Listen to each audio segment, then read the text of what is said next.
సింగ్ గారు అంటేనే సంక్షేమ స్వాప్నికుడిగా ఆయన పేరు పదిలంగా ఉంటుంది అధ్యక్ష. ఆయన బాల్యం చూస్తే 5 నెలల వయసులోనే తల్లిని కోల్పోయి మరి ఎన్నో కష్టాలు ఇబ్బందులను ఎదుర్కొని 5 దశాబ్దాలుగా అప్రతిహతంగా వివిధ దశల్లో వివిధ రంగాలలో భారతదేశానికి సేవలు అందించి భారతదేశం యొక్క ఔన్నత్యాన్ని గొప్పతనాన్ని ప్రపంచానికి చాటినటువంటి మహనీయుడు అధ్యక్ష. త్యాగాల సన్నిధి సంక్షేమ సారథిగా ఉన్నటువంటి కాంగ్రెస్ పార్టీ సిద్ధాంతాన్ని ఆశయాలను సమోన్నతంగా నిలపడంలో మన్మోహన్ సింగ్ గారి యొక్క పాత్ర అమోఘమైంది అధ్యక్ష. తొలి ప్రధాని జవహర్లాల్ నెహ్రూ గారు, లాల్ బహదూర్ శాస్త్రి గారు, ఇందిరాగాంధీ గారు, రాజీవ్ గాంధీ గారు, పివి నరసింహారావు గారుల యొక్క విప్లవాత్మకమైనటువంటి సంస్కరణల వారసత్వాన్ని పుణికిపుచ్చుకొని యూపీఏ చైర్పర్సన్ సోనియమ్మ సారథ్యంలో సంక్షేమ రాజ్యాన్ని స్థాపించినటువంటి మరి సాహసి మన డాక్టర్ మన్మోహన్ సింగ్ గారు అధ్యక్ష. చట్టాలు సామాజిక న్యాయ విధానాలను అమలు పరిచారు అధ్యక్ష. హక్కుల ఆధారిత అభివృద్ధి విధానాన్ని అవలంబించారు అధ్యక్ష. దేశ చరిత్రలో మైలురాళ్లుగా నిలిచిపోయే పాలన మార్పులను సంక్షేమ పథకాలను ప్రవేశపెట్టిన ఘనత కూడా మన డాక్టర్ మన్మోహన్ సింగ్ గారిది అధ్యక్షత. 20 ఏళ్ల తెలంగాణ రాష్ట్ర ప్రజల యొక్క ఆకాంక్షను నెరవేర్చినటువంటి మహనీయుడు.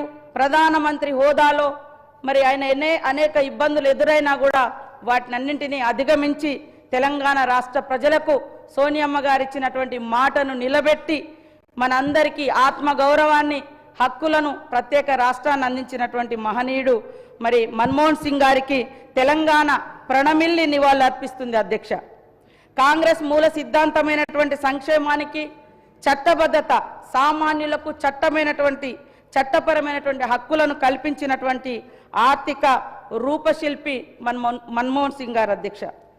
సంక్షేమ పథకాలు అంటే కేవలం ప్రభుత్వం యొక్క దయాదాక్షిణ్యాలు కాదు, ప్రజల యొక్క హక్కులు అని ఆయన ఏ పథకం ప్రవేశపెట్టినా దానికి చట్టబద్ధత కల్పించినటువంటి గొప్పతనం కూడా ఆయన ఆధ్వర్యంలో ఆయన ప్రధానిగా ఉన్నప్పుడే ఆ యొక్క చట్టబద్ధత తీసుకొచ్చిండు అధ్యక్ష.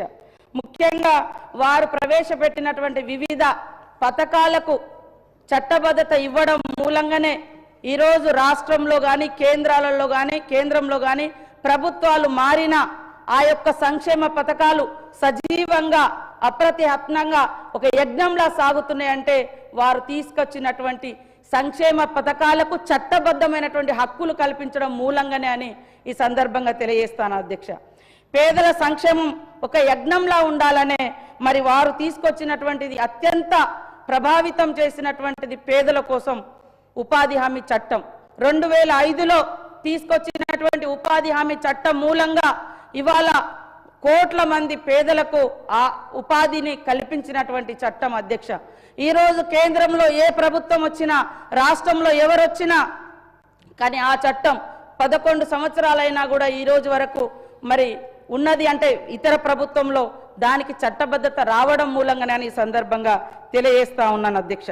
ముఖ్యంగా పని చేసే హక్కు, పని దినాలు పొందే హక్కు, దాని ద్వారా అర్ధాకలి మరి ఉపాధి లేనితనం ఇవన్నీ ఉండకూడదని ఉపాధి హామీ చట్టం తీసుకురావడం జరిగింది అధ్యక్ష.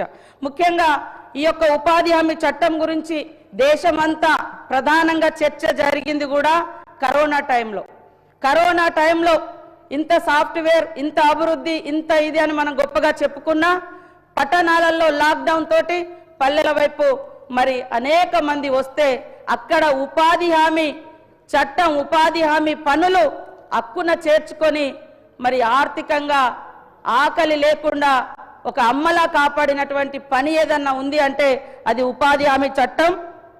ఉపాధి హామీ చట్టం వచ్చిన నాటి నుండి 8 కోట్ల మంది మాత్రమే ఉపాధి హామీ చట్టంలో పనిచేసేది అధ్యక్ష. కానీ కరోనా కాలంలో దాదాపుగా 11 కోట్ల మంది ఉపాధి హామీ కూలీలుగా మారి తమ యొక్క ఆకలిని తీర్చుకున్నటువంటి అంటే పని ఏదైనా ఉందంటే ఉపాధి హామీ చట్టం. ఇది చట్టంగా ఉండడం మూలంగానే ఇవాళ గ్రామాలలో మన రాష్ట్రానికి కానీ దేశ ప్రజలకు కానీ రావాల్సినటువంటి పని దినాలు వస్తున్నాయి, హక్కులు, అభివృద్ధి, ఆకలి తీర్చుకోవడం ఇవన్నీ కూడా జరుగుతుందని నేను తెలియజేస్తా ఉన్నాను అధ్యక్ష. ముఖ్యంగా కర్షకుడి కర్రు కదిలితేనే మనకు 4,000 నోట్లకు పోతాయనేటువంటి విషయం మనందరికీ తెలుసు అధ్యక్ష. దేశంలో మొట్టమొదటిసారి రైతన్నల కోసం 70,000 కోట్ల రూపాయల రుణమాఫీ చేసినటువంటి ఘనత ఆనాటి యూపీఏ గవర్నమెంట్, మన్మోహన్ సింగ్ గారి యొక్క ప్రభుత్వం అని ఈ సందర్భంగా తెలియజేస్తా ఉన్నాను అధ్యక్ష. ముఖ్యంగా మనిషికి అన్నిటికంటే పెద్ద శత్రువు ఏదైనా ఉంది అంటే అది ఆకలి. ఈ ఆకలిని నివారించాలి అంటే ఏం చేయాలి అని సోనియమ్మ గారి నాయకత్వంలో పేదలకు ఆహార భద్రత చట్టం తీసుకొచ్చి 2013లో మరి గౌరవంగా జీవించాలి, తిండి గింజలు వారికి దక్కాలని ఆహార భద్రత చట్టాన్ని కూడా సోనియమ్మ గారి నాయకత్వంలో తీసుకొస్తే ఆహార భద్రత చట్టం ద్వారా 81,31,00,000 మందికి రేషన్ కార్డ్స్ ద్వారా మరి తిండి గింజలు అందజేయడం జరుగుతుంది అధ్యక్ష. అర్ధాకలి మరి అదే విధంగా ఆకలి చావులు దేశంలో ఉండకూడదనే ఉద్దేశంతో ఈరోజు మరి ఆ యొక్క ఫుడ్ సెక్యూరిటీ యాక్ట్